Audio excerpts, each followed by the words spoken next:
자료 해석 하나 덕분에 합격한 팁을 몇 개 알려드리도록 하겠습니다.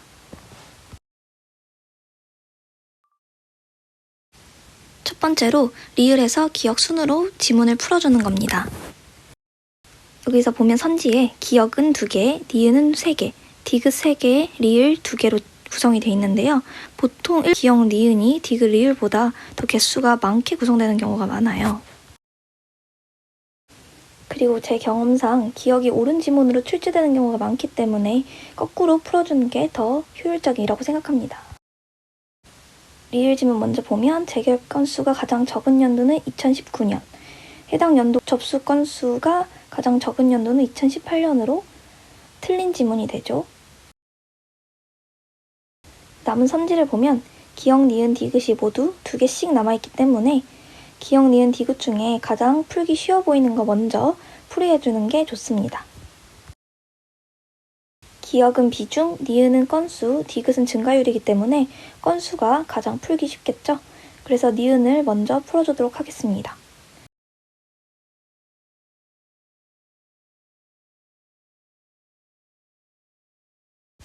지금 이 상태로 눈으로 딱 봤을 때는 2016년에서 2017년으로 넘어가는 2월 건수가 가장 많아 보이죠? 근데 이것만 보고 니은 지문이 맞다고 하면 안 됩니다. 왜냐면 2020년도에 2월 건수가 안 나와 있기 때문에 심판 대상에서 재결을 빼서 직접 구해줘야 됩니다. 이렇게 구하면 131건으로 2020년에 2월 건수가 가장 많아서 니은은 틀린 지문이 됩니다. 이렇게 풀면 리을하고 니은만 보고도 답이 2번으로 확정이 되죠? 이렇게 시간을 줄일 수 있습니다.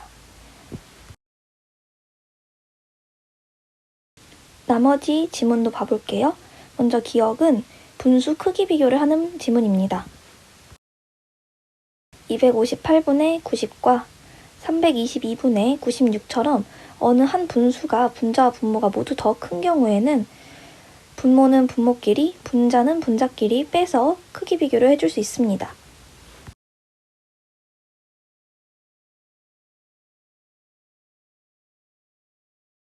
먼저 숫자가 더 큰 분수를 왼쪽에 적어줍니다.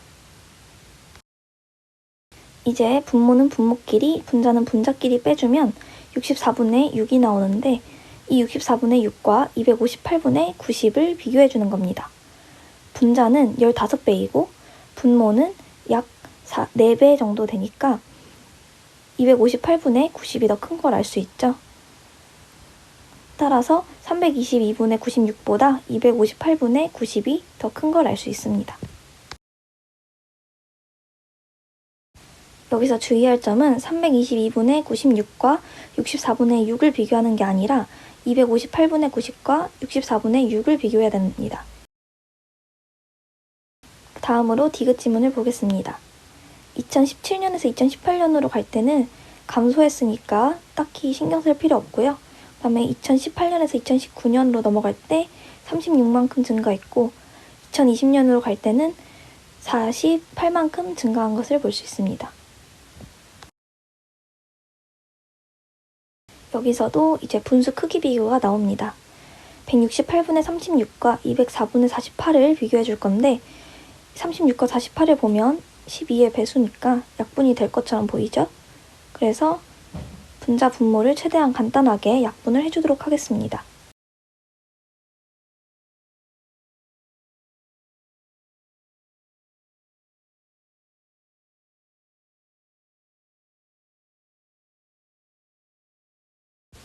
이렇게 약분하면 14분의 3과 17분의 4를 비교해주면 됩니다.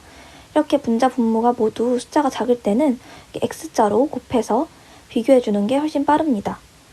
14 곱하기 4인 56과 17 곱하기 3인 51을 비교해주면 오른쪽이 더 크다는 걸 알 수 있습니다.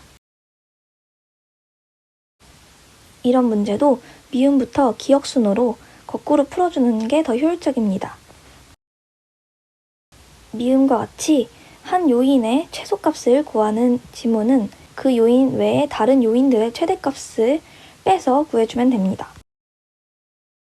안전부주의 사망자 중 30대 이상 사망자의 최소값을 물어봤어요. 이럴 때는 30대 미만의 사망자가 모두 안전부주의로 사망했다는 가정하에 9명에서 총 8명을 빼주면 1명이 남겠죠. 그러면은 30대 이상의 사망자는 적어도 1명이 안전부주의 사망자가 된다고 볼 수 있습니다. 리을 지문은 60% 이상이 하천에서 발생한 사고로 사망하였는지 물어보는 지문입니다. 하천에서 60% 이상이 사망했다고 가정하면 다른 나머지 장소에서는 40% 미만의 사망자가 나와야 합니다. 따라서 하천 제외한 나머지 장소에서 사망한 사망자 수의 1.5배 이상이 하천에서 사망한 사망자 수가 되어야 합니다. 나머지 장소에서의 사망자 수를 다 더해서 적어주겠습니다.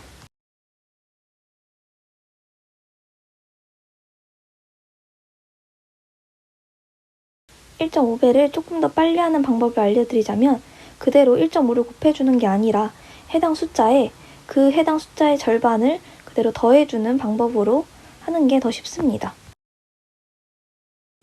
예를 들어 14에 1.5배를 해보면 14 곱하기 1.5가 아니라 14 더하기 7로 해주면 훨씬 빠르게 계산할 수 있겠죠. 이렇게 계산해주면 21년도에는 하천이 1.5배보다 큰데 20년도에는 하천이 1.5배보다 작은 것을 알 수 있습니다. 따라서 리을은 틀린 지문이 돼서 답은 4번이 됩니다. 다음으로 나열 문제입니다. 나열 문제는 조건을 가장 마지막부터 풀이하거나 아니면 제일 쉬워 보이는 것부터 푸는 게 가장 좋습니다. 여기 조건 중에서는 세 번째 조건만 합격자 수를 비교하는 것이고 나머지는 다 비율을 비교하는 것이기 때문에 세 번째 조건부터 풀도록 하겠습니다. A부터 D까지 합격자 수가 가장 많은 해와 가장 적은 해의 합격자 수를 비교해 주도록 하겠습니다.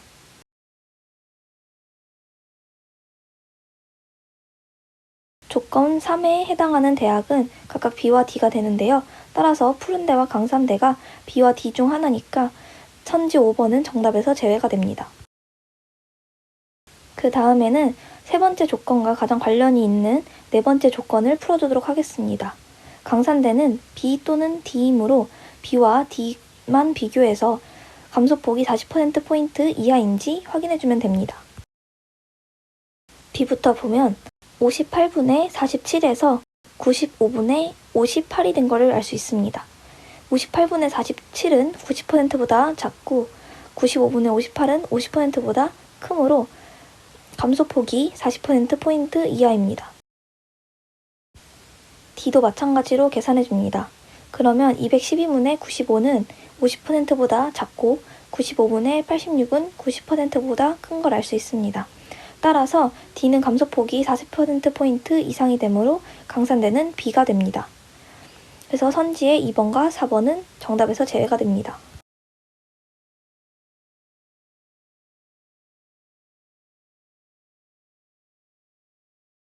이제 두 번째 조건을 봅니다. 우리 대는 A 또는 C이므로 A와 C만 합격률을 비교해줍니다. A 합격률은 90분의 48로 55% 미만이 됩니다.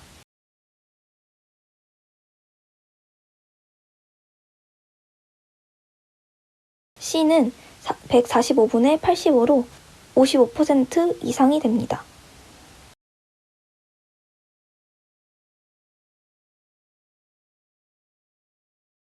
따라서 정답은 3번이 되고 모든 조건을 풀지 않아도 정답을 구할 수 있죠. 여기서 시간을 절약하는 겁니다. 이런 문제도 1번에서 5번으로 푸는 것보다는 5번부터 역순으로 푸는 게 더 시간을 절약할 수 있다고 생각합니다.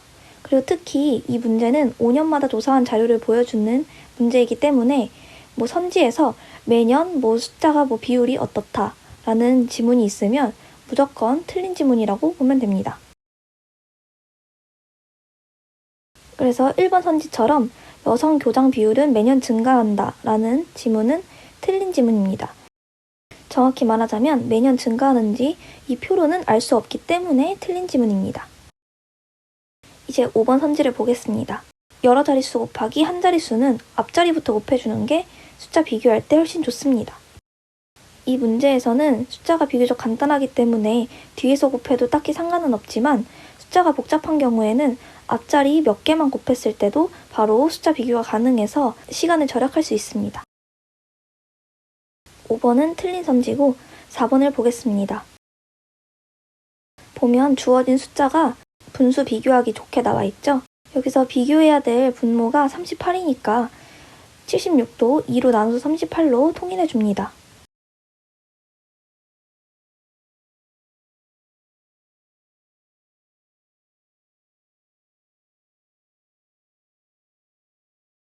(4번은) 맞는 선지가 되어서 정답은 4번이 됩니다.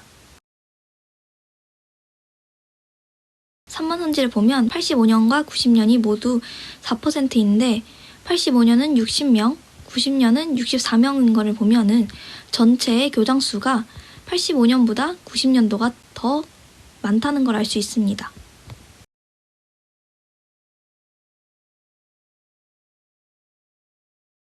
따라서 남자 교장수는 85년과 90년도 모두 96%를 차지하고 있기 때문에 남자 교장수도 85년보다는 90년도가 더 많은 걸 알 수 있습니다.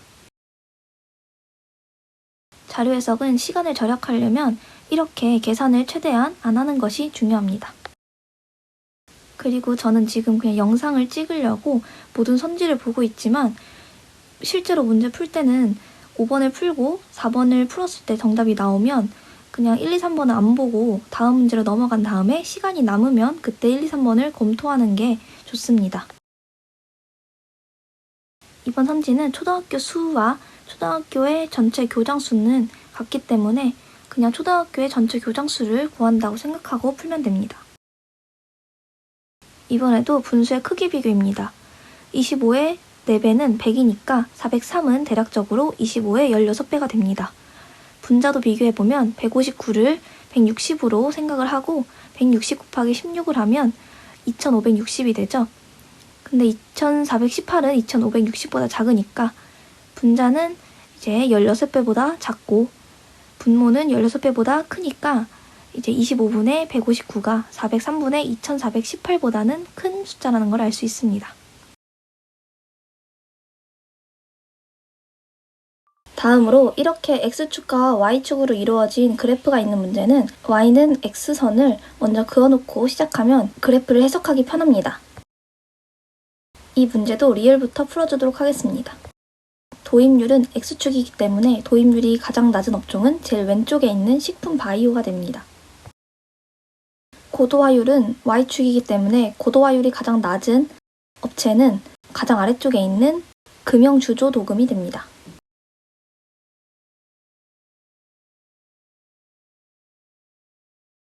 다음으로 디귿에서 업체수 대비 고도화 업체수를 구하기 위해서는 주석에 주어진 도입률과 고도화율의 식을 잘 활용해야 합니다. 업체수분의 고도화 업체수만 남기기 위해서는 도입률과 고도화율을 곱해줘야 합니다.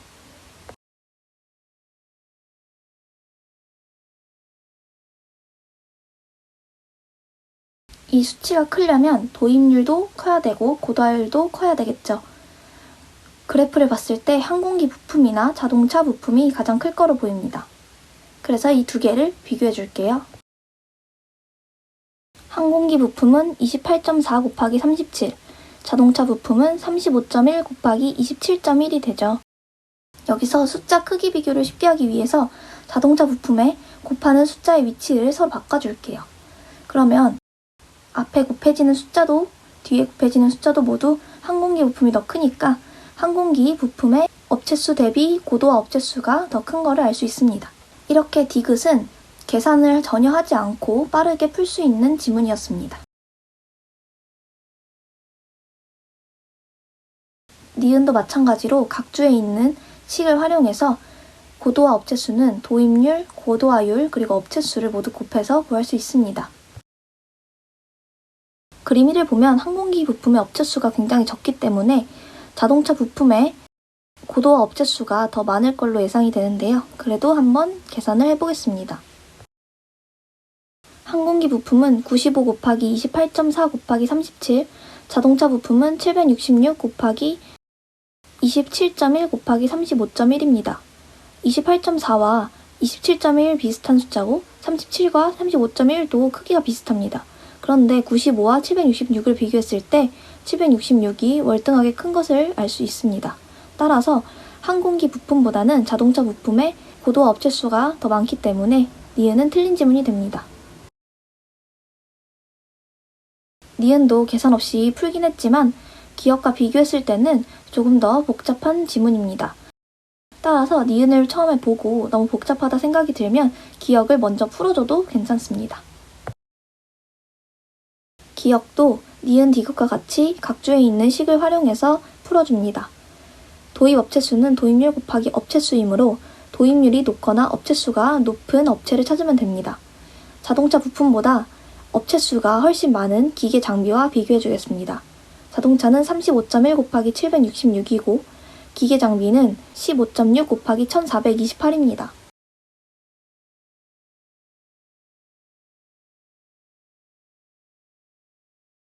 (15.6보다) (35.1은) 2배 이상이 큰데 766보다 1428은 2배보다 작으므로 자동차 부품이 더 큰 걸 알 수 있습니다. 이 문제처럼 비중의 그래프가 옳은지 묻는 문제는 비중을 직접 구하지 않고 배수로 비교해서 구하는 게 훨씬 빠릅니다. 사실 이런 그래프 문제는 시간이 엄청 많이 걸리기 때문에 제일 마지막에 푸는 걸 추천드립니다. 이 그래프는 2017년에 대한 그래프인데 여기에서 피해 구제 접수 건수는 2018년도 표만 나와 있어요. 그리고 전년 대비 증가분이 나와 있기 때문에 직접 2017년을 구해줍니다.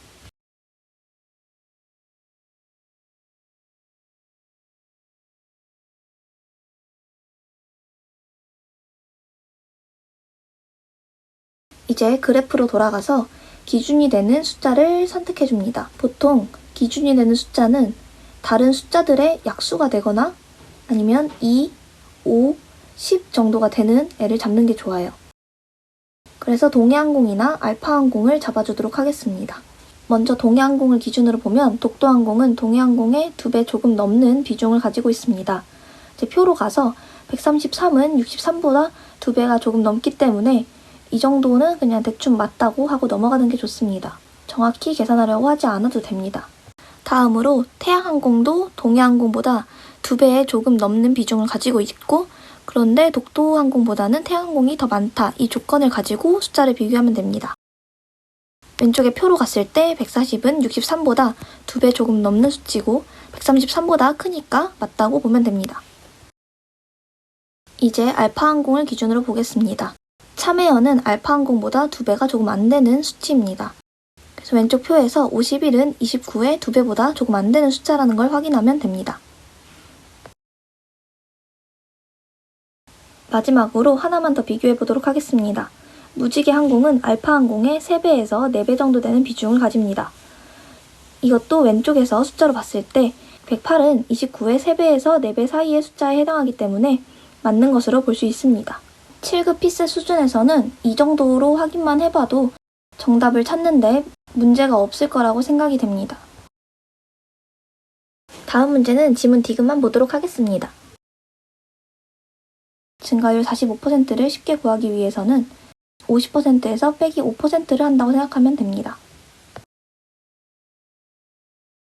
47의 50%는 23.5죠. 그러면 5%는 2.35가 되니까 47 더하기 23.5 빼기 2.35를 하면 됩니다. 계산해주면 68.15가 됩니다. 70이 더 크므로 증가율이 45%를 상회한다고 할 수 있습니다. 다음 문제는 지문 니은만 보도록 하겠습니다. 가정 불화가 전체의 10% 이상인지 물어보고 있습니다. 2018년을 보면 가정 불화가 623이므로 이게 10% 이상이 되려면 전체가 6230보다 작아야 합니다. 나머지 연도도 똑같이 구해줍니다. 2018년을 기준으로 봤을 때 정확히 계산하지 않고 대충 눈으로만 봐도 전체 합이 6230보다 훨씬 작은 걸 알 수 있습니다. 나머지 연도도 이런 식으로 눈대중으로 충분히 계산할 수 있는 지문입니다. 퍼센트와 관련된 예시 문제를 보여드리도록 하겠습니다. 2019년도에 비행과 가정 불화가 전체의 25%를 차지하는지 묻는 문제가 있다고 해봅시다. 여기서 473과 464를 더하면 937이고 4047의 25%는 4분의 1을 곱해주는 것으로 계산을 해주면 대략적으로 정확히 계산하지 않아도 1000보다 큰 것을 알 수 있습니다. 그러면 당연히 비행 더하기 가정 불화가 25% 이상이 아닌 걸 알 수 있겠죠. 다른 예시로 2019년에 학대, 유기, 미아가 전체의 75% 이상을 차지하는지 묻는 문제가 있다고 해봅시다.